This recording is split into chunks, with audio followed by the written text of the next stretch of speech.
ఈరోజు కనీసం ఏదైనా మీరు అందరూ అర్థం చేసుకోవాల్సింది, వైఎస్ఆర్ కాంగ్రెస్ పార్టీ ప్రభుత్వంలో ఏ రోజైనా యూరియాకి సంబంధించి కొరత ఉన్నదా?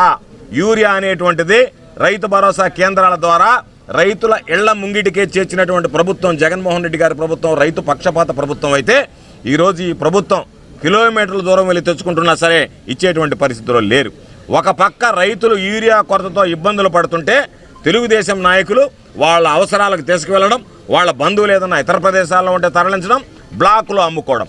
ఈరోజు దాదాపుగా 450 రూపాయలు, 267.5 రూపాయలు అమ్మాల్సినటువంటి బస్తా రెట్టింపు రేటుతో 450 రూపాయలు, 500 రూపాయలు అమ్మేటువంటి పరిస్థితి ఏర్పడితే పాపం విధి లేక, గత్యంతరం లేక, అది కూడా దొరకదని చాలామంది పొరుగున ఉన్నటువంటి తమిళనాడు రాష్ట్రంలో తెచ్చుకున్నారు.